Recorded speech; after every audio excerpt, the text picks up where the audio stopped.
अस्सलाम वालेकुम, welcome to my channel. तो आज की इस वीडियो में हम बात करेंगे वो अहम सवालात और तरीक़ाकार के हवाले से हेड कांस्टेबल के बारे में। अगर आप पंजाब पुलिस में हेड कांस्टेबल का पेपर देने जा रहे हैं तो पेपर में कौन कौन से सवालात आएंगे, पेपर करने का क्या तरीक़ाकार होगा, मुकम्मल तफसीलात आपको आज वीडियो में बताऊँगा। तो जो लोग भी चैनल पर पहली बार आ रहे हैं काइंडली चैनल को सब्सक्राइब कर लीजिएगा और बेल आइकन के बटन को प्रेस कर लीजिएगा। तो सबसे पहले हम देखते हैं कि पेपर में जो है कुल नंबर कितने होंगे, उसका करने का तरीक़ाकार क्या होगा। तो कुल नंबर जो होंगे पेपर के 100 नंबर का पेपर होगा, जिसको आपने 2 घंटे के अंदर हल करना होगा। 2 घंटे यानी कि 120 मिनट आपके पास होंगे, आपने 120 मिनट के अंदर इसको हल करना होगा। टेस्ट में जो है वो आपके एमसीक्यूज होंगे, यानी कि टिक क्रॉस वाले जैसे नहीं होते, 4 ऑप्शन दिए जाएंगे, उनमें से आपने सही वाले को टिक करना होगा। मनफी मार्किंग किसी किस्म की नहीं होगी। मनफी मार्किंग ये होती है अगर आपने 10 में से 10 ठीक की हो तो आपको 10 मार्क्स मिलते हैं। अगर आप मैंने मनफी मार्किंग होता है अगर आपने 10 में से 9 ठीक किए हैं तो आपको 9 मार्क्स नहीं मिलते, आपको 8 मार्क्स मिलते हैं। अगर मनफी मार्किंग इसमें नहीं है तो 10 में से अगर आप 10 करेंगे तो 10 मिलेंगे, 9 करेंगे तो आपको 9 ठीक मार्क्स मिलेंगे। इस तरह ज़ुबानें जो है अंग्रेज़ी और उर्दू यानी कि दोनों ज़ुबानों में पेपर होगा। जो सवाल होगा वो अंग्रेज़ी उर्दू दोनों ज़ुबानों में लिखा होगा और नीचे आपको ऑप्शन दिए होंगे, बस आपने ऑप्शन में से सही जो आपको जो है वो टिक करना है। तो अब हम देखते हैं कि कौन कौन से मज़मून आते हैं और उसके कितने नंबर होते हैं। तो कुछ जो सवालात होते हैं वो आते हैं आपके इस्लामाबाद पुलिस के मतलब, इस्लामाबाद पुलिस में जो आप भर्ती हो रहे हैं तो आपको इस्लामाबाद पुलिस के बारे में कितना पता है, उसके मतलब कुछ सवालात वगैरह आते हैं, वो आज की वीडियो में आपके साथ तमाम शेयर करूँगा। फिर जनरल नॉलेज के रिलेटेड होते हैं, पाकिस्तान स्टडीज़ के रिलेटेड होते हैं और इस्लामियात के मतलब। ये 4 सेक्शन होते हैं, 25-25 नंबर के जो है 4 सेक्शन होते हैं, इसके मतलब आपसे सवालात पूछे जाते हैं। जनरल नॉलेज के मतलब कि आपकी जनरल नॉलेज कितनी अच्छी है, पाकिस्तान स्टडीज़ के रिलेटेड पाकिस्तान में आप यानी कि पाकिस्तान के बारे में कुछ सवालात वगैरह वो तमाम आज को आप वीडियो में आपके साथ बताऊँगा, एमसीक्यूज़ वगैरह। इसके अलावा इस्लामियात के मतलब कुछ सवालात वगैरह होते हैं। तो चलिए एक-एक करके तमाम सेक्शन के हम एमसीक्यूज़ को स्टार्ट करते हैं। उससे पहले फिर जो लोग चैनल पर पहली बार आ रहे हैं काइंडली चैनल को सब्सक्राइब ज़रूर कर लीजिएगा और बेल आइकन के बटन को भी प्रेस कर लीजिएगा। इस्लामाबाद पुलिस का क़याम कब अमल में आया? इस्लामाबाद पुलिस जो है वो कब बनी? ऑप्शन हमारे पास 1947 में, 1971 में, 1981 में या फिर 1990 में। तो दुरुस्त आंसर है हमारे पास जीम, सन 1981 में बनी इस्लामाबाद पुलिस। इस्लामाबाद पुलिस का मरकज़ी दफ्तर कहाँ वाक़या है? इस्लामाबाद पुलिस का मेन दफ्तर जो है वो कहाँ पे वाक़या है? ऑप्शन हमारे पास ब्लू एरिया, G7, F8 या फिर सेक्रेटेरिएट।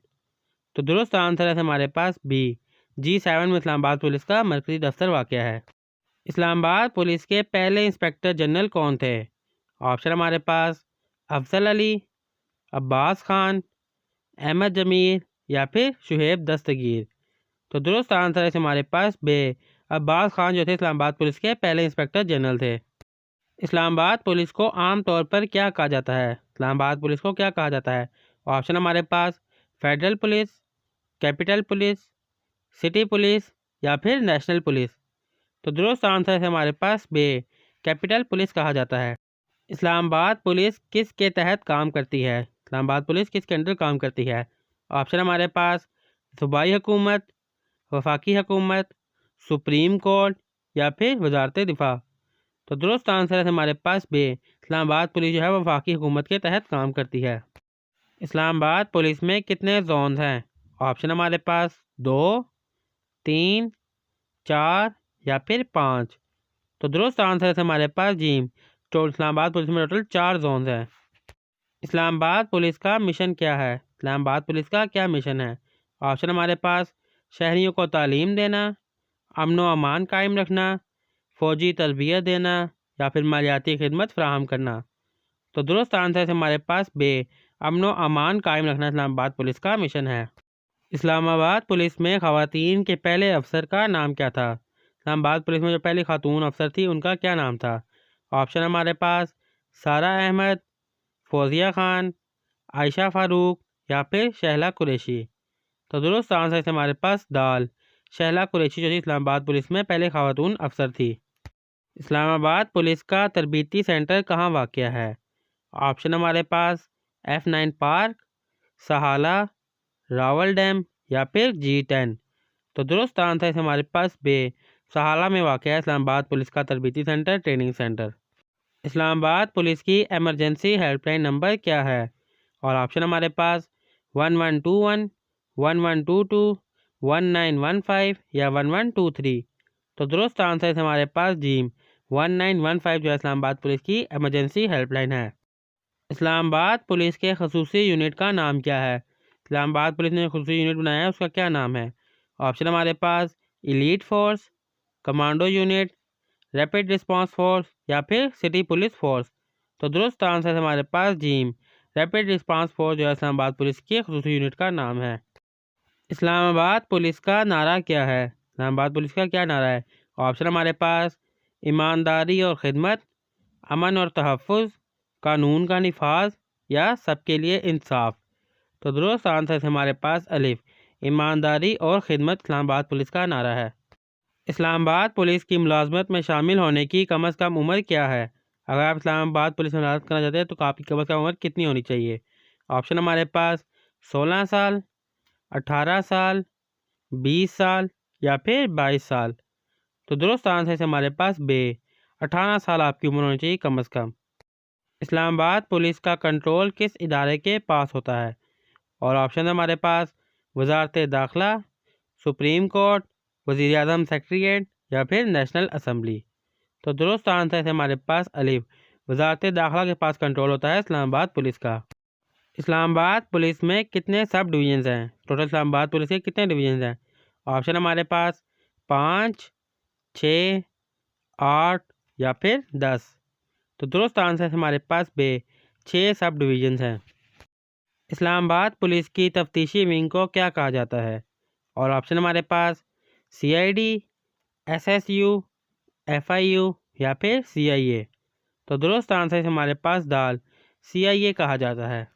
इस्लामाबाद पुलिस के किस यूनिट का काम बम डिस्पोजेबल है? ऑप्शन हमारे पास RRF, BDU, एलीट फोर्स या फिर ट्रैफिक पुलिस। तो दुरुस्त आंसर है हमारे पास BDU यानी कि बम डिस्पोजेबल यूनिट जो है वो इस्लामाबाद पुलिस के बम डिस्पोजेबल का यूनिट है। देखिए क्वेश्चन में ही उसका आंसर है bomb disposable unit BDU। Islamabad police का ट्रैफिक एजुकेशन स्कूल किस मकसद के लिए बनाया गया? ऑप्शन हमारे पास शहरियों को जुर्माना सिखाने के लिए, ट्रैफिक कानून की तालीम देने के लिए, बच्चों को पुलिस की तरबियत देने के लिए या फिर हादसात की रिपोर्ट दर्ज करने के लिए। तो दुरुस्त आंसर है हमारे पास बे, ट्रैफिक कवानीन की तालीम देने के लिए बनाया गया traffic education school. Islamabad police में ख़वातीन के लिए खसूसी सेल कब बनाया गया? ऑप्शन हमारे पास 2002 में, 2006 में, 2010 में या फिर 2014 में। तो दुरुस्त आंसर है हमारे पास बे, 2006 में बनाया गया ख़वातीन के लिए खसूसी सेल। इस्लामाबाद पुलिस का मौजूदा यूनिफॉर्म किस रंग का है? ऑप्शन हमारे पास सफ़ेद, खाकी, नीला या फिर स्याह। तो दुरुस्त आंसर है हमारे पास जीम, नीले रंग का है अभी तक इस्लामाबाद पुलिस का मौजूदा यूनिफॉर्म। इस्लामाबाद पुलिस के ट्रैफिक विंग का क़याम कब हुआ? ऑप्शन हमारे पास 2001 में, 2005 में, 2010 में या फिर 2015 में। तो दुरुस्त आंसर है हमारे पास बे, 2005 में हुआ। किस मुल्क में सबसे पहले बिजली का बल्ब ईजाद हुआ? यानी कि जो बिजली का बल्ब ईजाद हुआ था वो किस मुल्क में हुआ था? ऑप्शन हमारे पास अमेरिका में, जर्मनी में, फ्रांस में या फिर बरतानिया में। तो दुरुस्त आंसर है इसमें हमारे पास अलिफ, अमेरिका में ईजाद हुआ था बिजली का बल्ब। किस मुल्क को रेड दरबारी कहा जाता है? यानी कि कौन सा मुल्क है जिसको रेड दरबारी कहा जाता है? ऑप्शन हमारे पास चीन, जापान, रूस या फिर अमेरिका। तो दुरुस्त आंसर है हमारे पास जीम, रूस को कहा जाता है। कौन सा मुल्क सबसे ज़्यादा कॉफ़ी पैदा करता है? यानी कि वो कौन सा मुल्क है जिसमें कॉफ़ी की मिकदार जो है यानी कि प्रोडक्शन जो है वो सबसे ज़्यादा होती है? ऑप्शन हमारे पास ब्राज़ील, वियतनाम, कोलंबिया या एथोपिया। तो दुरुस्त आंसर है इसमें हमारे पास अलिफ, ब्राज़ील जो है वो सबसे ज़्यादा कॉफ़ी पैदा करने वाला मुल्क है।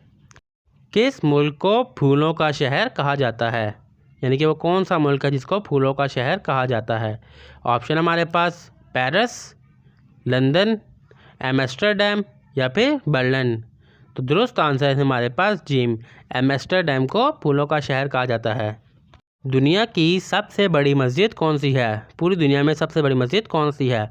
ऑप्शन हमारे पास मस्जिदुल हरम, मस्जिदुल अक्सा, मस्जिदुल नबवी या फिर मस्जिद कुबा।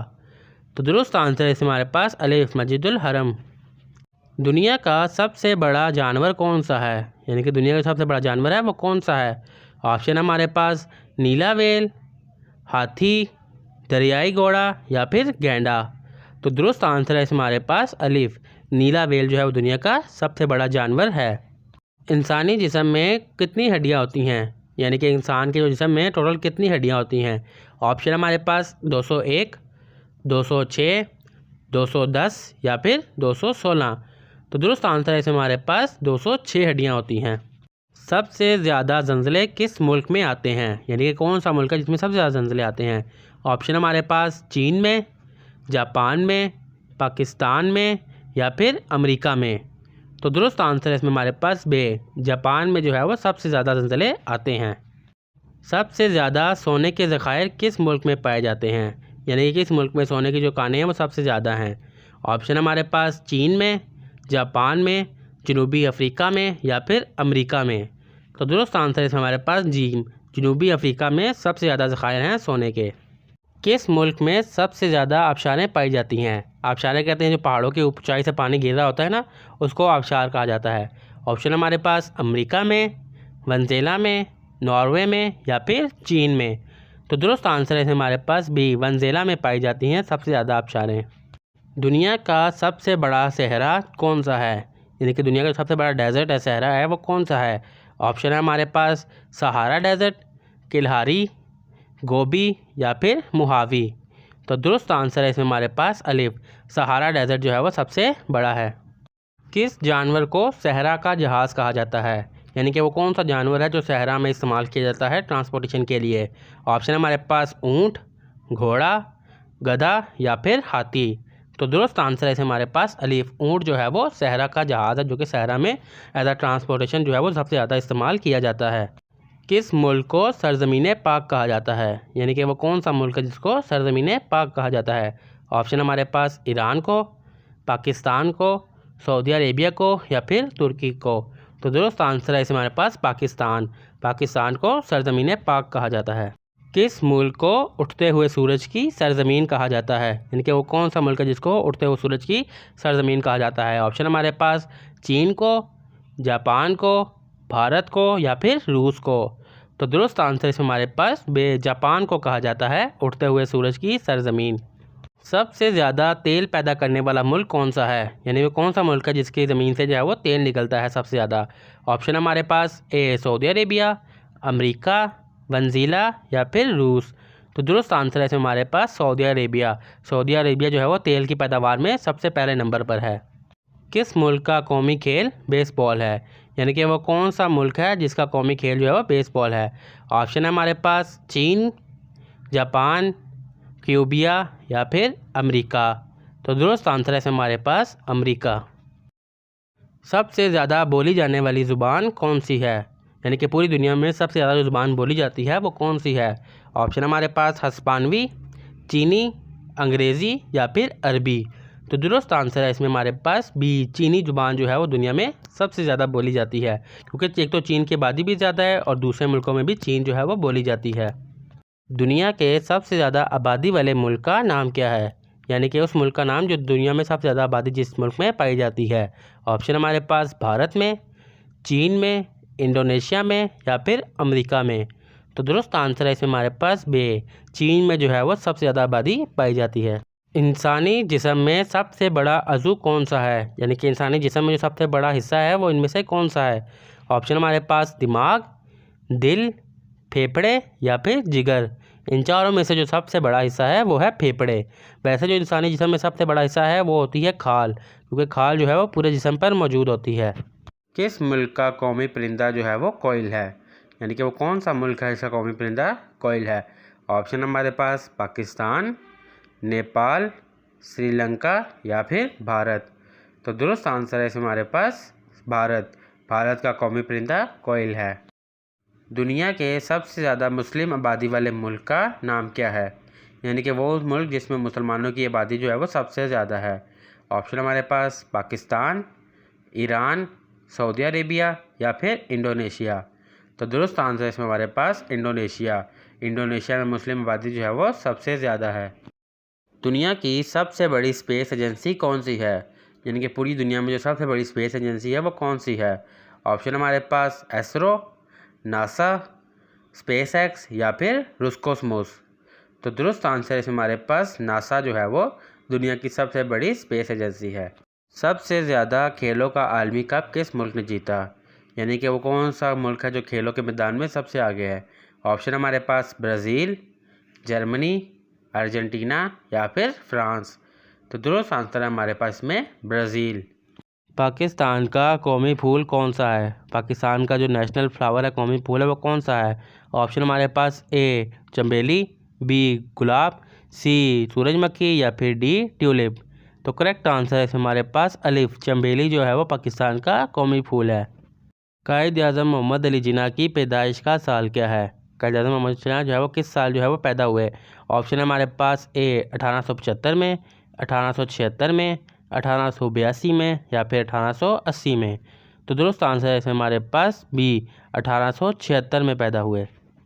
पाकिस्तान का कौमी जानवर कौन सा है? पाकिस्तान का जो कौमी जानवर है, नेशनल एनिमल, वो कौन सा है? ऑप्शन हमारे पास ए शेर, बी चीता, सी मारखोर या फिर डी हिरन। तो दुरुस्त आंसर है इसमें हमारे पास जी मारखोर।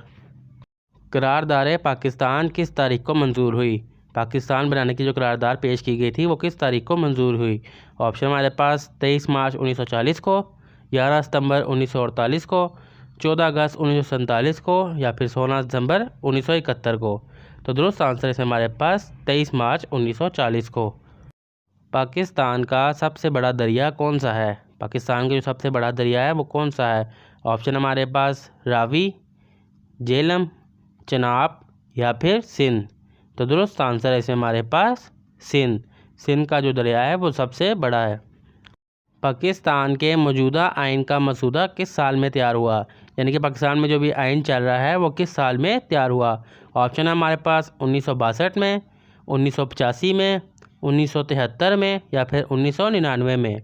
तो दुरुस्त आंसर है इसमें हमारे पास 1973 में, 1973 में। बलूचिस्तान का सबसे बड़ा शहर कौन सा है? बलूचिस्तान का जो सबसे बड़ा शहर है वो कौन सा है? ऑप्शन हमारे पास ग्वादर, कोयटा, खुजदार या फिर तरबत। तो दुरुस्त आंसर है इसमें हमारे पास कोयटा। कोयटा जो है वो बलूचिस्तान का सबसे बड़ा शहर है। पाकिस्तान के किस शहर को मीनार पाकिस्तान के लिए जाना जाता है? यानी किस शहर में जो है वो मीनार पाकिस्तान है? ऑप्शन हमारे पास लाहौर में, इस्लामाबाद में, कराची में या फिर कोयटा में। तो दुरुस्त आंसर है इसे हमारे पास लाहौर में। मीनार पाकिस्तान जो है वो लाहौर में वाक़या है। पाकिस्तान का पहला आइन किस साल में नाफिज हुआ? पाकिस्तान में जो पहला आइन है वो किस साल में नाफिज हुआ? ऑप्शन हमारे पास 1949 में, 1956 में, 1973 में या 1962 में। तो दुरुस्त आंसर है इसमें हमारे पास सेकंड वाला 1956 में। इल्लामा इकबाल ने खुतबात का मजमूआ किस ज़ुबान में लिखा? इल्लामा इकबाल ने जो खुतबात का मजमूआ था वो किस ज़ुबान में लिखा? ऑप्शन हमारे पास उर्दू में, फ़ारसी में, अरबी में या फिर अंग्रेज़ी में। तो दुरुस्त आंसर है इसे हमारे पास अंग्रेज़ी में। उस ज़माने में अंग्रेज़ी ज़ुबान जो है वो ज़्यादा बोली जाती थी। पाकिस्तान का कौमी खेल कौन सा है? पाकिस्तान का जो है वो नेशनल गेम कौन सा है? ऑप्शन हमारे पास हॉकी, क्रिकेट, कबड्डी या फिर फुटबॉल। तो दुरुस्त आंसर है इसे हमारे पास अलिफ वाला हॉकी। पाकिस्तान के सबसे बड़े सूबे का नाम क्या है? यानी कि पाकिस्तान में सबसे बड़ा सूबा है उसका नाम क्या है? ऑप्शन हमारे पास पंजाब, सिंध, खैबर पख्तूनख्वा या फिर बलूचिस्तान। तो दुरुस्त आंसर है हमारे पास बलूचिस्तान। अगर आबादी के लिहाज से आएगा तो फिर आएगा पंजाब। आबादी के लिहाज से पंजाब जो है बड़ा है, लेकिन वैसे जो सूबा है वो बलूचिस्तान है। इल्लामा इकबाल ने सबसे पहले किस शहर में शायरी का आगाज़ किया? यानी कि किस शहर से उन्होंने अपनी शायरी का जो है वो आगाज़ किया? ऑप्शन हमारे पास लाहौर से, बम्बई से, सियालकोट से या फिर दिल्ली से। तो दुरुस्त आंसर है हमारे पास सियालकोट से आगाज़ किया था अपनी शायरी का। पाकिस्तान का कौमी दिन कौन सा है? कौमी दिन कहते हैं नेशनल डे को, यानी कि इंडिपेंडेंस डे जो है वो कौन सा है? ऑप्शन हमारे पास 23 मार्च, 6 सितंबर, 14 अगस्त या फिर 25 दिसंबर। तो दुरुस्त आंसर है हमारे पास 14 अगस्त जो है पाकिस्तान का कौमी दिन है। किस साल पाकिस्तान को न्यूक्लियर ताकत करार दिया गया? यानी कि किस साल पाकिस्तान जो है वो न्यूक्लियर पावर जो है वो बन गया? ऑप्शन हमारे पास 1875 में, 1876 में, 1882 में या 1988 में। तो दुरुस्त आंसर है हमारे पास सन 1988 में, 1998 में। पाकिस्तान का सबसे पहला आइन किस साल में ख़त्म किया गया? यानी कि जो पहला आइन था वो किस साल में उसको ख़त्म कर दिया गया? ऑप्शन हमारे पास 1956 में, सन 1958 में, सन 1962 में या फिर सन 1973 में? तो दुरुस्त आंसर है हमारे पास बी, सन 1958 में, 1958 में। पाकिस्तान के किस सूबे को फूलों का सूबा कहा जाता है? ऑप्शन हमारे पास पंजाब को, सिंध को, खैबर पख्तूनख्वा को या फिर बलूचिस्तान को? तो दुरुस्त आंसर है हमारे पास खैबर पख्तूनख्वा को फूलों का सूबा जो है वो कहा जाता है। पाकिस्तान के किस शहर को रोशनियों का शहर कहा जाता है, यानी कि किस शहर को सिटी ऑफ लाइट कहा जाता है? ऑप्शन हमारे पास लाहौर को, फैसलाबाद को, कराची को या फिर इस्लामाबाद को? तो दुरुस्त आंसर है इसमें हमारे पास कराची को। पाकिस्तान में सबसे ज़्यादा बोले जाने वाली ज़ुबान कौन सी है, यानी पाकिस्तान में सबसे ज़्यादा ज़ुबान बोली जाती है वो कौन सी है? ऑप्शन हमारे पास सिंधी, पश्तो, उर्दू या पंजाबी? तो दुरुस्त आंसर है इसमें हमारे पास पंजाबी, क्योंकि पंजाबी जो है, पंजाब की आबादी जो है वो सबसे ज़्यादा है, इसलिए जो है पंजाबी सबसे ज़्यादा बोली जाती है। पाकिस्तान के कौमी शायर कौन हैं, यानी कि पाकिस्तान के जो नेशनल पोइट हैं वो कौन है? ऑप्शन हमारे पास अहमद फराज, फैज़ अहमद फैज़, हबीब जालिब या फिर इलामा इकबाल?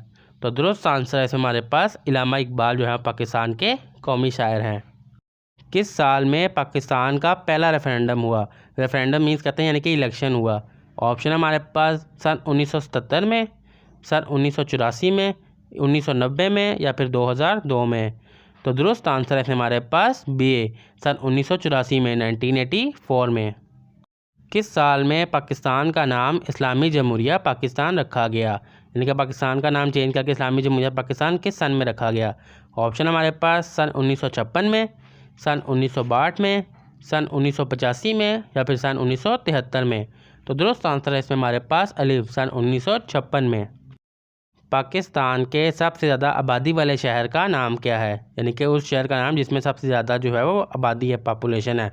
ऑप्शन हमारे पास लाहौर, पेशावर, कराची या फिर इस्लामाबाद? तो दुरुस्त आंसर है इसमें हमारे पास जीम, कराची जो है वो सबसे ज़्यादा आबादी वाला शहर है। पाकिस्तान के सबसे बड़े सनती शहर का नाम क्या है, यानी कि वो शहर जिसमें सबसे ज़्यादा काम होता है, सबसे ज़्यादा सनतें जो है वो काम करती हैं? ऑप्शन हमारे पास लाहौर, फैसलाबाद, कराची या फिर गुजरावाला? तो दुरुस्त आंसर है इसमें हमारे पास जीम, कराची जो है वो सबसे बड़ा सनती शहर है। पाकिस्तान की सरकारी ज़ुबान कौन सी है, यानी कि पाकिस्तान की वो ज़ुबान जो सरकारी तौर पर जो है वो रजिस्टर्ड है? ऑप्शन हमारे पास सिंधी, पश्तो, उर्दू या फिर पंजाबी? तो दुरुस्त आंसर है इसमें हमारे पास जीम, उर्दू जो है वो पाकिस्तान की सरकारी ज़ुबान है। हज़रत ईसा अलैहिस्सलाम को किस किताब का नज़ूल हुआ, यानी हज़रत ईसा अलैहिस्सलाम पर कौन सी किताब नाजिल की गई? ऑप्शन हमारे पास तुरात, ज़बूर, इंजील या फिर कुरान पाक? तो दुरुस्त आंसर है हमारे पास जीम, अंजील जो है वो हज़रत ईसा अलैहिस्सलाम पर नाजिल हुई। हज़रत मोहम्मद सल्लल्लाहु अलैहि वसल्लम ने अपनी ज़िंदगी में कितनी जंगें लड़ी? हुज़ूर अकरम ने अपनी पूरी ज़िंदगी में कितनी जंगें लड़ी? ऑप्शन हमारे पास 17, 23, 27 या फिर 29? तो दुरुस्त आंसर है हमारे पास जीम, 27 जंगें लड़ी। कुरान पाक का नज़ूल किस ज़ुबान में हुआ, यानी कि कुरान पाक जो है वो किस ज़ुबान में नाजिल हुआ? ऑप्शन हमारे पास फ़ारसी में, अबरानी में, अरबी में या फिर उर्दू में? तो दुरुस्त आंसर है इसमें हमारे पास जीम, अरबी में नाजिल हुआ। हज़रत मोहम्मद सल्लल्लाहु अलैहि वसल्लम ने किस उम्र में नबूवत हासिल की, यानी कि हजूर पाक को किस उम्र में नबूवत के ओहदे पर फ़ाइज़ किया गया? ऑप्शन हमारे पास 25 साल, 30 साल, 35 साल या फिर 40 साल? तो दुरुस्त आंसर है इसमें हमारे पास 40 साल की उम्र में। नमाज ईदैन में कितनी तकबीरें कही जाती हैं, यानी कि जो ईद की नमाज़ होती है उसमें कितनी तकबीरें होती हैं? ऑप्शन हमारे पास 5, 6, 7 या फिर 8? तो दुरुस्त आंसर है इसमें हमारे पास जीम, कुल 7 तकबीरें जो हैं वो कही जाती हैं। ग़ज़वा-ए ओहद कब हुआ, यानी कि जो ग़ज़वा-ए ओहद की जंग हुई थी वो कब हुई थी? ऑप्शन हमारे पास 2 हिजरी, 3 हिजरी, 4 हिजरी या फिर 5 हिजरी? तो दुरुस्त आंसर है इसमें हमारे पास 3 हिजरी। ग़ारे हिरा में हजूर पाक सल्लल्लाहु अलैहि वसल्लम को किस फ़रिश्ते ने वही दी, यानी कि जब हजूर अकरम जो है वो ग़ारे हिरा में मौजूद थे तो कौन सा फ़रिश्ता जो है उनके पास वही लेके आता था? ऑप्शन हमारे पास हज़रत मिकाईल, हज़रत इज़राइल, हज़रत जिब्राइल या फिर हज़रत इसराफील? तो दुरुस्त आंसर है इसमें हमारे पास जीम, हज़रत जिब्राइल। हजूर पाक सल्लल्लाहु अलैहि वसल्लम का पहला बेटा कौन था, यानी कि उसम का जो पहला बेटा था उसका नाम क्या था। ऑप्शन हमारे पास हज़रत इब्राहीम, हज़रत कासिम, हज़रत अब्दुल्ला या फिर हज़रत हसन। तो दुरुस्त आंसर है इसमें हमारे पास बे, हज़रत कासिम। कुरान मजीद की कौन सी सूरत को दिल कुरान कहा जाता है, यानी कि वो कौन सी सूरत है जिसे कुरान पाक का दिल कहा जाता है। ऑप्शन हमारे पास सूरह फातिहा को, सूरह यासीन को, सूरह अल इखलास को या फिर सूरह बकरा को। तो दुरुस्त आंसर है इसमें हमारे पास बी, सूरह यासीन को कहा जाता है। कुरान पाक में कुल कितनी आयात हैं, यानी टोटल कुरान पाक में जो है कितनी आयात हैं। ऑप्शन हमारे पास ए 6126, 6218, 6236 या फिर 6489। तो दुरुस्त आंसर है हमारे पास जीम 6236, 6236। कुरान मजीद के कितने अज्जा हैं, यानी कुरान मजीद के जो हैं वो कितने सिपारे हैं। ऑप्शन हमारे पास 28, 29, 30 या फिर 31। तो दुरुस्त आंसर है हमारे पास 30, कुल 30 पारे हैं। कुरान पाक की कुल सूरतें कितनी हैं, यानी टोटल कुरान पाक में जो है वो कितनी सूरतें हैं। ऑप्शन हमारे पास 116, 114, 112 या फिर 110। तो दुरुस्त आंसर है इसमें हमारे पास कुल 114 सूरतें हैं। हजूर पाक सल्लल्लाहु अलैहि वसल्लम की कितनी बेटियां थीं। ऑप्शन हमारे पास 1, 2, 3 या फिर 4। तो दुरुस्त आंसर है हमारे पास दाल, 4 बेटियां थी कुल। कुरान मजीद में कुल कितने रुकू हैं, टोटल कुरान पाक में जो है वो कितने रुकू हैं। ऑप्शन हमारे पास 550, 558, 540 या फिर 580। तो दुरुस्त आंसर है हमारे पास बे, 558, 558। इस्लाम का दूसरा रुकन कौन सा है। इस्लाम के जो 5 अरकान हैं उसमें दूसरा कौन सा है। पहला है हमारे पास तौहीद, दूसरा कौन सा है। ऑप्शन है हमारे पास रोज़ा, हज, नमाज या फिर ज़कात। ये चारों इस्लाम के रुकन है, तौहीद को मिला के 5 अरकान है, लेकिन दूसरा है इसमें नमाज। नमाज जो है इस्लाम का दूसरा रुकन है। हज़रत मोहम्मद सल्लल्लाहु अलैहि वसल्लम की विलादत का साल क्या था, यानी कि हजूर अकरम की पैदाइश का जो साल था वो कौन सा था। ऑप्शन हमारे पास 570 हिजरी, 571 हिजरी, 573 हिजरी और 575 हिजरी। तो दुरुस्त आंसर है इसमें हमारे पास बी, 571 हिजरी। कुरान मजीद की पहली वही कौन सी सूरत में नाजिल हुई, यानी जो पहली वही नाजिल हुई थी वो किस सूरत में थी। ऑप्शन हमारे पास सूरह फातिहा, सूरह नास, सूरतुल अलक या फिर सूरह बकरा। तो दुरुस्त आंसर है हमारे पास जीम, सूरतुल अलक। कौन सी सूरत को रूसुल कुरान कहा जाता है, वो कौन सी सूरत है जिसकी कुरान की जिसको रूसुल कुरान कहा जाता है। ऑप्शन हमारे पास सूरह फातिहा, सूरह बकरा, सूरह अल माइदा या फिर सूरह अल रहमान। तो दुरुस्त आंसर है इसमें हमारे पास दाल, सूरह रहमान को कहा जाता है। इस्लामी तारीख़ में सबसे पहले गज़वा कौन सा था। इस्लाम की तारीख़ में सबसे पहला गज़वा कौन सा था। ऑप्शन हमारे पास ए गज़वा अहद, गज़वा बदर, गज़वा तबूक या फिर गज़वा खंदक। तो दुरुस्त आंसर है इसमें हमारे पास बे, गज़वा बदर। हज़रत मोहम्मद सल्लल्लाहु अलैहि वसल्लम ने कितने हज किए, हज़ूर अकरम ने अपनी ज़िंदगी में कितने हज किए। ऑप्शन हमारे पास 1, 2, 3 या फिर 4। तो दुरुस्त आंसर है इसमें हमारे पास 1 हज किया, और उसी हज के मौके पर आपने खुतबा हज्जतुल विदा दिया। ज़कात कब फ़र्ज़ हुई, यानी कि जो ज़कात थी वो कब फ़र्ज़ हुई। 2 हिजरी में, 3 हिजरी में, 4 हिजरी में या फिर 5 हिजरी में। तो दुरुस्त आंसर है इसमें हमारे पास अलिफ, 2 हिजरी में ज़कात फ़र्ज़ हुई। कौन सी हिजरत इस्लाम में पहली हिजरत कहलाई, यानी कि वो कौन सी हिजरत थी जो इस्लाम में पहली हिजरत कहलाई। ऑप्शन हमारे पास मक्का मुकरमा, हबशा, मदीना मुनव्वरा या फिर ताइफ। तो दुरुस्त आंसर है इसमें हमारे पास बे, हबशा। इस्लाम का पहला किबला कौन सा था, यानी कि वो कौन सा किबला था जिसकी रुख करके मुसलमान पहले नमाज़ पढ़ते थे। ऑप्शन हमारे पास अलिफ खाना काबा, बैतुल मुक़द्दस, मस्जिदुल हरम या फिर मस्जिद नबवी। तो दुरुस्त आंसर है इसमें हमारे पास बी, बैतुल मुक़द्दस जो था इस्लाम का पहला किबला था। इस्लाम के पहले खलीफा कौन थे, इनमें से इस्लाम के सबसे पहले खलीफा कौन थे। ऑप्शन हमारे पास हज़रत उमर, हज़रत अली, हज़रत अबू बकर या फिर हज़रत उस्मान।